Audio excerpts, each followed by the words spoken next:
It's not your typical quarterback class. I would say at best there has been modest hype going into this draft with the guys we've seen. And the main reason for that is you don't have that strong upper tier where guys are going to be, battling to either be the number one overall pick or be a part of the 3, maybe 4 quarterbacks that are top 15 worthy.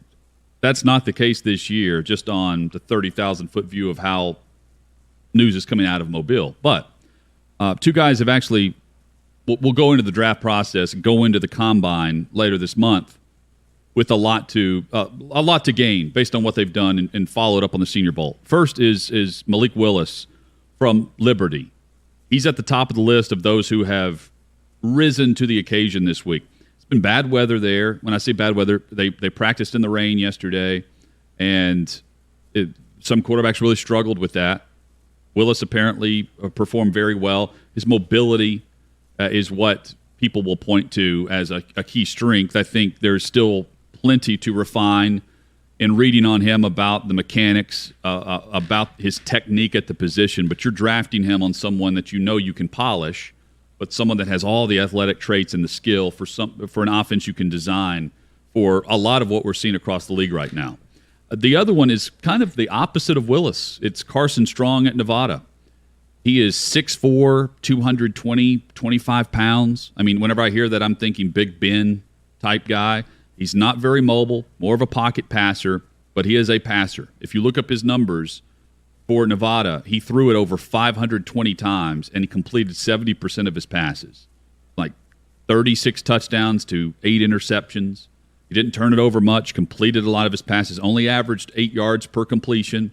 But again, he was efficient, but not mobile. But he's delivering the football down in Mobile. The other guys have had a lot of issues. Watching practice, and I had dinner last night with a former head coach. He was saying, like, a lot of sloppy play from the quarterback position. Some of it had to do with weather, but I think that's fortunate that a lot of the scouts and general managers saw them in rain. I can't believe I'm asking this question. If you had told me 3-5 years ago that I'd be sitting here with you guys asking this question, I would have been horrified.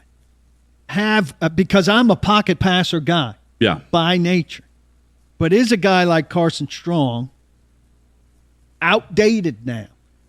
And it's not that I've grown in love with the mobile quarterback, who I still think has some inherent problems.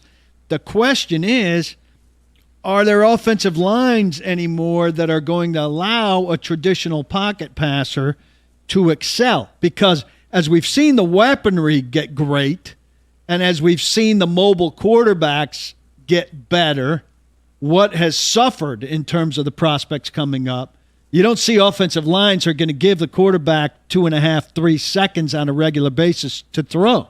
And then what's a guy like Strong left to do in there?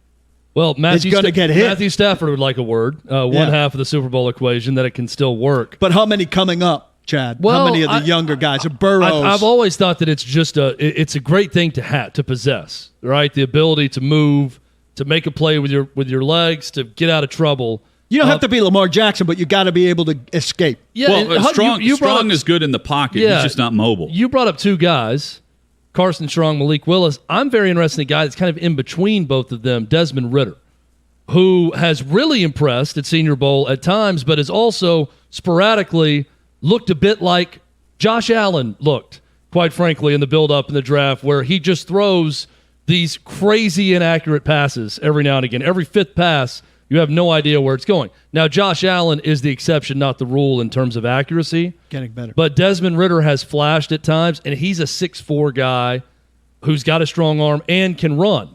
But to me, he's kind of in between Willis and Strong in that he's got the frame, he's got the ability to run some, but he's not a runner by nature. The way Ridder was described to me is he's extremely smart with the playbook. And that is where Fickell has really helped him. And I think that's what you see. But the other end of it, it's not like he doesn't – and I'm strictly talking about this work and what I was told last night.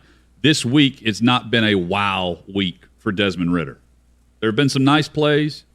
but not many of them. And again, he's with a group that I think you would describe. You could easily put Willis and Strong in this group too. There's not a lot of wow to this quarterback class, and because of that, I wonder if this first round is more about teams that feel like they're a year away from needing a guy. Yeah, you could have teams rooting for that. Well, teams celebrating Ritter not having a wow week. I mean, I'm looking at Vegas is a good example to me. You know, you've got your veteran quarterback going in the final year of his deal, and you have to make a determination on Carr, or you can also have the backup plan that you're exactly what the 49ers did without having to give up the farm to go up and draft the guy. Get him high. Or the Titans at, what are they, 26? Yes. Who are at a crossroads, like it or not, with Tannehill. Now, they don't have a second-round pick. So there's a big decision. Can you take a Ritter at 26 and not pick again till the third round? This is a team that hasn't gotten a lot out of their rookies.